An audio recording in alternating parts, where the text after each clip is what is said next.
भाई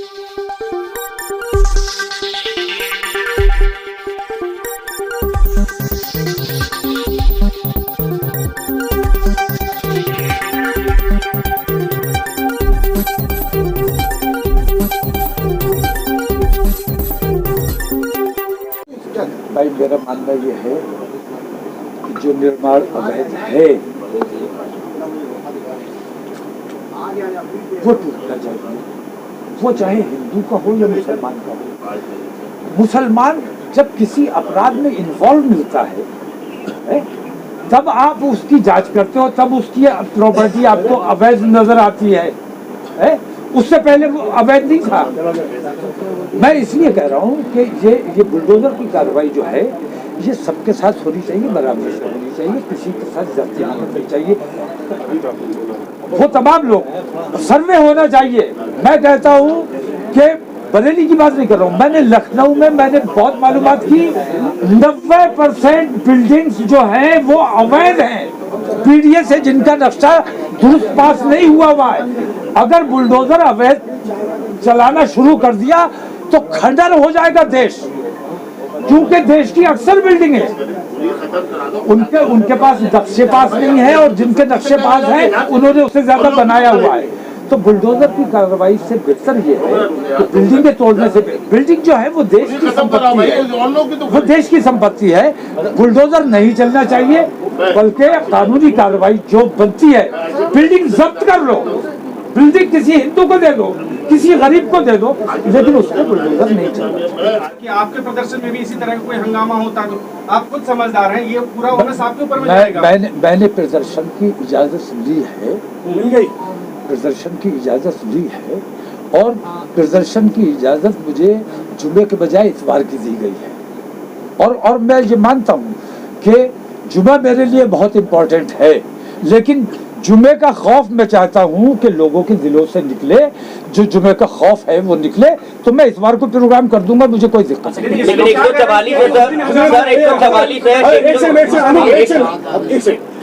जैसा कि आपने कहा अभी कि भाई पुलिस ने दंगा करा दिया, जो जिन जगहों पे दंगा हुआ वहाँ पे पुलिस की भूमिका थी, आपने ये जो कहा, तो फिर अगर ऐसी आशंका आपको लगती है कोई और दंगा करता है, तो फिर इसको क्यों ना फिर इस चीज को टाल के कोई और रास्ता निकाला जाए? मैंने पुलिस और प्रशासन का भरपूर सहयोग किया है, और पुलिस और प्रशासन से ज्यादा मैं अपने बरेली के अपने हिंदू भाइयों पर ज्यादा भरोसा करता हूं, ज्यादा विश्वास करता हूं, क्योंकि वो मेरा किरदार जानते हैं, और मुझे यकीन है कि अगर मेरे इस प्रोग्राम में किसी किस्म की गड़बड़ कोई करने की कोशिश करता है तो मेरे हिंदू भाई उसे रोकेंगे। मेरे हिंदू भाई बरेली में किसी किस्म का फितना नहीं कर देते। मौलाना साहब, जो कितने लोगों की परमिशन ली है आपने, कितने लोगों की परमिशन? मैं संख्या नहीं बता सकता। 144 लगी होगी तो कम लोग जा सकते हैं। 144 परसों भी लगी हुई थी, जब वो लोग ज्ञापन देने नारे लगाते हुए और जुलूस के साथ गए थे। कौन लोग गए थे आप बताइए? मीडिया के लोग तो आप हैं। बरेली में इतना बड़ा कार्यक्रम हो गया, मेरे खिलाफ ज्ञापन दिया गया, नारे लगाते हुए वो लोग गए, जुलूस की शक्ल में गए। 144 नहीं थी क्या? मेरे लिए 144 है। हिंदुस्तान में हमें नहीं रहना है, इससे अच्छा तो हमें जेल में डाल दो। मैं कहता हूँ कि अपना तरीका दुरुस्त करो, जो बेईमानी कर रहा है उसे जेल में डाल दो, और अगर तुम इतनी सी ईमानदारी नहीं दिखा सकते तो फिर हमें जेल में डाल दो, हमें इस बेईमानी के साथ नहीं जीना है। इसमें कहाँ क्या गलती है? जो बेईमान है, जो देश को नुकसान पहुंचा रहा है, जिस देश का माहौल खराब कर रहा है, उसको आजाद तुमने छोड़ा हुआ है। आपने अभी कहा कि नुपुर शर्मा पे इस किस्म की धाराएं नहीं बनती हैं। प्रोफेसर रतन लाल पे कौन सी धाराएं, उनका क्या कसूर था जो उन्हें गिरफ्तार किया गया? एक लीची जिसने वायरल कर दी थी, उस पे कौन सा ऐसा जुर्म बन गया था जो उसे गिरफ्तार कर लिया गया? रोजाना मुसलमानों को गिरफ्तार किया जा रहा है, तो मुसलमानों के लिए सारी धाराएं हैं, नुपुर शर्मा के लिए तुम्हारे पास कोई धारा नहीं है। मौलाना साहब, एक सवाल मेरा दूसरे लोग भी हैं, एक सवाल है कि नुपुर शर्मा अपराधी है, उसने कौन सा अपराध किया जिससे अपराध घोषित किया जा रहा है? किसी हमने सर्वे किया, सर्वे में अधिकांश लोगों से मालूमात करा कि साहब वो गुनाह क्या है वो पता चल जाए, वो गुनाह कोई नहीं बता पा रहा है। आप इसको रोशनी में डालें। आप वो वीडियो देख लीजिए, वो सर्च कर लीजिए, मिल जाएगा आपको। आप मीडिया के लोग हैं और आप मुझसे इस किस्म का सवाल कर रहे हैं, ये तो अच्छा नहीं मालूम होता। नहीं, आप लोगों ने मैं जो एक अच्छा मैसेज देना चाहता था उसको घुमाकर पेश किया कि मैं दंगा कराना चाहता हूँ और महिलाओं और बच्चों की आड़ में रहकर ये काम करना चाहता हूँ, तो मुझे बदनाम करने की कोशिश। हम मर्द लोग हैं और ला हौला वला कुव्वता इल्ला बिल्लाह पर ईमान रखते हैं। अल्लाह के सिवा किसी से डरते नहीं है, अल्लाह से बड़ी किसी को ताकत मानते नहीं है। तो हम छुपने और डरने मर्द हैं अल्हम्दुलिल्लाह। औरतों की आड़ में रहकर कोई काम नहीं किया जाएगा। हमने प्रशासन को डर लगा कि शायद औरतों की वजह से उन्हें दिक्कत हो रही थी। मैंने कहा महिलाएं, हम वहाँ उतना पर्दे का भी इंतजाम नहीं कर पा रहे हैं, इसलिए हमने ये फैसला किया है कि महिलाएं और छोटे बच्चे हमारे प्रोग्राम में शरीक नहीं होंगे। उस दिन महिलाओं का प्रोग्राम इंशाल्लाह फिर किसी दिन अलग से किया जाएगा, सेपरेट किया जाएगा। उसके लिए कोई दूसरी डेट फिक्स की जाएगी। मैंने नहीं बताया, भारतीय जनता पार्टी ने उसे अपराधी माना। मौलाना साहब, आप क्या बड़ा दिन नहीं कर सकते, इस धरने को स्थगित नहीं कर सकते अगर धरना की बात है? क्योंकि आपने देखा कि भारतीय जनता पार्टी ने नुपुर शर्मा को निकाल दिया, FIR दर्ज हो गई, लेकिन जो IPC की धाराएं हैं उन्हीं के अनुसार तो कार्रवाई होगी। अब जब देश में जगह जगह दंगा फसाद हो रहा है, बमबारी हो रही है, तो क्या आप नहीं चाहते कि शांति रहे? बरेली में 2010-2012 में क्या सवाल एक साथ कर रहा हूँ, मुझे किसका जवाब देना है वो बताओ। मैं ये चाहता हूँ, पहले वो बताओ मैं ये चाहता हूँ मैं स्थगित कर दूं धरना। हम लोग यही भाई तुमने गांधी जी को ये मशवरा क्यों नहीं दिया था कि आप स्थगित कर दीजिए, आप कोई धरना प्रदर्शन मत कीजिए, आप कोई सत्याग्रह मत कीजिए। हम अपने देश लड़ाई अंग्रेजों से एक मिनट अंग्रेजों से लड़ाई नहीं थी, नफरतों से, बुराइयों से, खराबियों से लड़ाई थी, गुलामी के खिलाफ लड़ाई थी। और हम गुलाम बन के रहने के लिए तैयार नहीं है, हम गुलाम बन के रहने के लिए तैयार नहीं है। हमारी लड़ाई अपने देश को आतंकवाद से, नफरत से, दंगे फसाद से और इन तमाम चीजों से निजात दिलाने के लिए ये आजादी की लड़ाई है। अब किससे आजादी चाह रहे हैं आप? मैं नफरतों से, दंगे फसाद से, जो नफरतों का माहौल बना दिया, हिंदू मुस्लिम भाईचारा मैं बनाना चाहता हूँ। और हिंदू मुस्लिम ये कैसा, मौलाना साहब ये कैसा प्रोटेस्ट, जगह जगह बमबारी हो रही है, पथराव हो रहा है, अच्छा और आगजनी भी नहीं होगी। मेरे प्रदर्शन करने से दंगा होगा? क्या पता कुछ ऐसे शरारती लोग किस वजह से? आपकी इमेज खराब हो जाए। मेरे प्रदर्शन करने से किस वजह से दंगा होगा? क्या पता आपकी इमेज खराब करने के लिए कुछ लोग साजिश करते हैं, इसलिए तो बेहतर है कि आपने स्थगित कर दिया जाए। तो ये काम तो आप मुसलसल कर रहे हो। मुझे हर चैनल पे बहुत कायदे से विलन बना के पेश किया जा रहा है। मैं आप लोगों से शिकायत भी नहीं कर रहा हूँ। आप लोगों ने किस बुरी तरह से, मैंने अपना कलेजा निकाल के रखा आपके सामने और आपने कहा कि आतंकवादी मौलाना है, जहरीला मौलाना है। ये बहुत तकलीफ। आप लोग आतंकवाद परोसने का काम कर रहे हो। आप लोग ये सवाल क्यों नहीं करते कि 2014 से पहले जो बम फटा करता था गांव-गांव, बस्ती हर जिले में, हर सूबे में, वो बम अब क्यों नहीं फटता है? आपको ये सवाल उठाने चाहिए। आप नहीं उठाओगे क्योंकि आप चाटुकारी करने वाले लोग हैं। आप प्रधानमंत्री के चाटुकार हैं।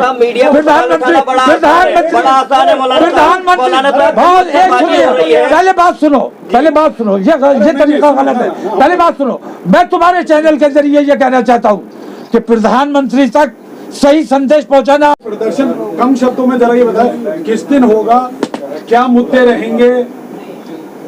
20 सेकंड में कम शब्दों में। हमारा प्रदर्शन इतवार, आने वाले इतवार को होगा और उसमें किसी किस्म की नारेबाजी नहीं की जाएगी, प्रदर्शन नहीं किया जाएगा, जाम नहीं किया जाएगा, सड़कों पर घेराव नहीं किया जाएगा। एक अलग कैंपस है, इस्लामिया जो कॉलेज की फील्ड है, वहाँ तमाम लोग जमा होंगे। दुरूद शरीफ का नजराना पेश किया जाएगा। अपने मुल्क के अमन व अमान की, भाईचारे की और तरक्की और खुशहाली की दुआ की जाएगी और प्रधानमंत्री की सर्जिंदगी की दुआ की जाएगी। इस तरह सा कार्यक्रम क्या सरकारी परमिशन इसकी मिल गई है या आपके प्रशासन से? ये सवाल आपको प्रशासन से करना चाहिए कि उन्होंने परमिशन दी है कि नहीं। अच्छा, एक लगभग आखिरी कितने लोग सवाल शामिल होने की उम्मीद है? मैं कानून अपने हाथ में नहीं लेता, मैं जबरदस्ती नहीं करता, क्योंकि मुझे अपने उलमा और अपने अइम्मा की इज्जत ज्यादा प्यारी है। उनके साथ किसी किस्म की छेड़छाड़ हो, बदतमीजी हो, ये मैं बर्दाश्त नहीं करूंगा। और अपने तमाम उलमा से और अइम्मा से भी मेरी दरख्वास्त है कि कहीं किसी किस्म की आपके साथ बदतमीजी की जाए या छेड़छाड़ की जाए या रोक टोक की जाए, आप बराह रास्त मुझे फोन करें, बराह रास्त मुझसे राब्ता करें, जो मुमकिन मदद हो सकेगी इंशाल्लाह वो की जाए। एक आखिरी सवाल मौलाना साहब, एक वीडियो जो इन्होंने कहा, सभी ने वीडियो वायरल हो रहा है जिसमें कहा जा रहा है कि 2 लाख की संख्या, आपने कहा है कि 2 लाख लोग इकट्ठे हों और जिसमें देश में बेईमानी वाली बातें थी, तो ये क्या है? मतलब क्या आपका आह्वान था या नहीं? ये हर जिले से 2-2 लाख लोग इकट्ठा हो, जेल जाने के लिए, मरने के लिए 20,000 आ सकते हो, जेल जाने के लिए 2 लाख नहीं आ सकते हो, क्या ये क्या बयान था, किस परिप्रेक्ष्य में था ये वायरल हो? अब ये कौन सा परिप्रेक्ष्य था? ये तो उस वक्त की बात थी, उस वक्त के साथ गई, उस वक्त सवाल करना चाहिए था। अब इस वक्त की जो परिस्थितियाँ उसके मुताबिक सवाल करेंगे तो ज्यादा बेहतर मैं बता पाऊंगा। सवाल इसलिए है कि वो कहा जा रहा है कि आप अगर 2 लाख लोगों को बुला रहे हैं तो कुछ दिन भी हंगामा हो सकता है, इसीलिए आपने मैं संख्या निर्धारित कर ही नहीं सकता, मुझे अंदाजा नहीं है कि कितने लोग होंगे। मैं ये नहीं कह रहा हूँ कि 2000 आएंगे या 2 लाख आएंगे, 5 लाख भी हो सकते हैं, हो सकता है कुल 2000 रह जाए। मैं संख्या निर्धारित नहीं कर रहा हूँ, लेकिन जो आएंगे, जितने भी आएंगे, पूरे अमन के शांति के साथ आएंगे और शांति का और अमन का पैगाम देने के लिए आएंगे। और जो बेईमानी मुल्क में जारी है इसके खिलाफ एहतजाज करना हमारी जिम्मेदारी है और अपने देश के हित के लिए कर रहे हैं।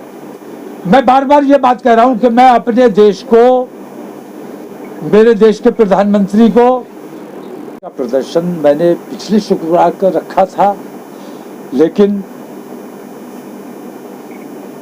अमन व अमान के लिए, हर किस्म के टकराव से बचने के लिए मैंने अपना वो प्रोग्राम पोस्टपोन किया।